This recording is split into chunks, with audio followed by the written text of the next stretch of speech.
Hey you guys, this is Rafael Eledge from Shiloh Relics.com in Savannah, Tennessee. I am so thankful to get to be with you guys today.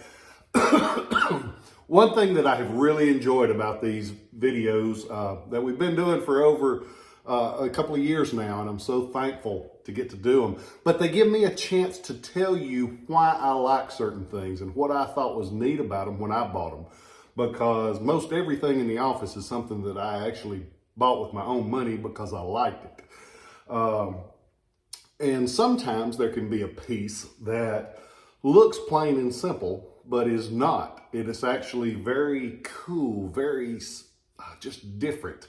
And this is one of those pieces. When you look at this gun, it looks like it's just a trimmed down regular Springfield rifle.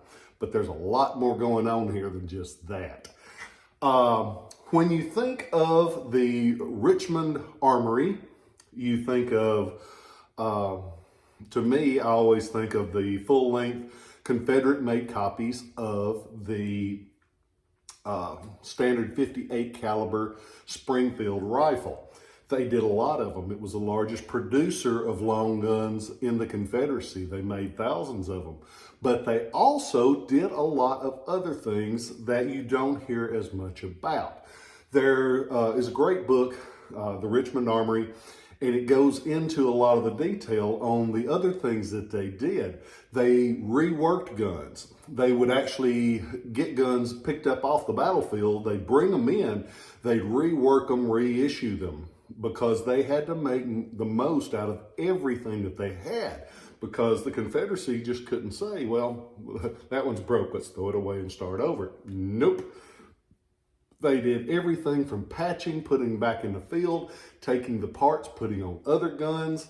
They did a little bit of everything. It's a great book, and it's a lot of statistics and goes into detail on things.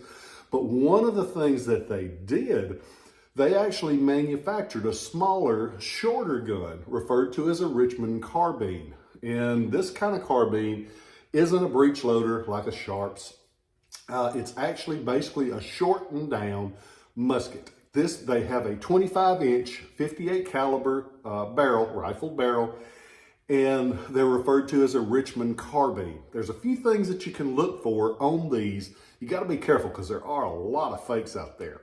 What I love about this one is just, man, it's got the look from front to back, side to side. I love it. But what they did, they took Confederate parts, they took leftover Union parts, and they made them a functional short-barreled carbine. Like I said, 58 caliber, 25-inch barrel. And one thing that you can look for on it, look at this. That front sight is made of iron, and it's pinched, and it usually comes up to a cone. That's distinctively Richmond when you see that far back on these guns. The back of the barrel where the regular sight would have been, that sight's been gone for a gajillion years. And you can see it's also cut for that stabilizer line. It's a Richmond barrel as well, another Richmond trait as well. The stock, shorter.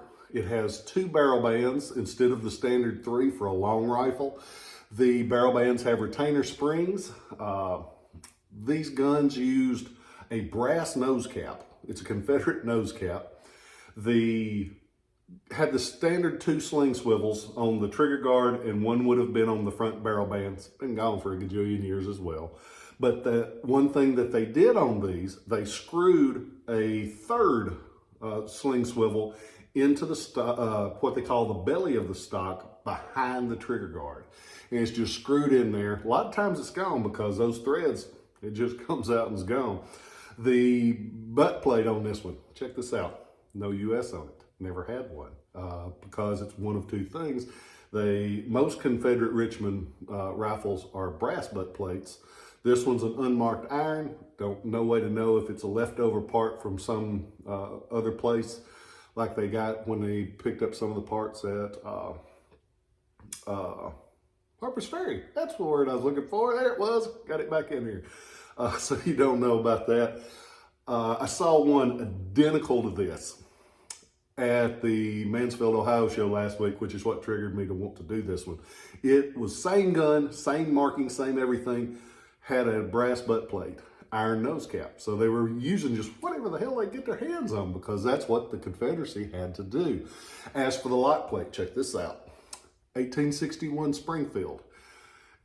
Yep, that's right. They used a Springfield lock because if you're on a saddle, in battle, you don't care what's on the lock plate. You care that that gun is functional. And this one, you can tell by that color, everything matches. It's been there since Methuselah was in knee pants. But it's got a whole lot of character. And you can tell some of the other parts were just leftovers or seconds. Check out the casting flaw on this trigger guard. That never would have made it through a Northern Armory of any kind. Look at that big casting flaw. That's cool. And it's just got a lot of flavor. So sometimes things might say one thing like 1861 Springfield, and they might be something completely different. This one is a Confederate gun. I mean, it's got, if you listen to it, you can hear it playing Dixie in the background. Yep. Go on to ShilohRelics.com, check it out. It's a great gun. It's on there and it's available as of the time of this video. Like I always tell you, a lot of times they get sold quickly because they are one of one. And so go on there and check it out. I hope you guys are all doing well. We had a great show in Mansfield, Ohio. One sad thing that happened on it was that I heard the news of Miss Judd passing away. And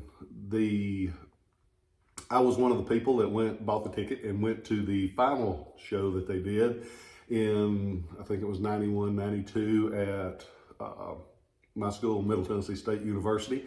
I was at that concert.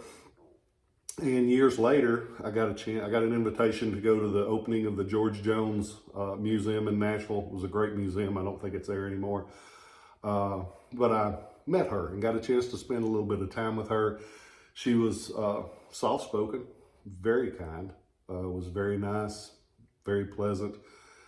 But you just never know what kind of battle somebody's going through. And so my thoughts go out to her family, to anybody that has someone that is struggling with mental illness,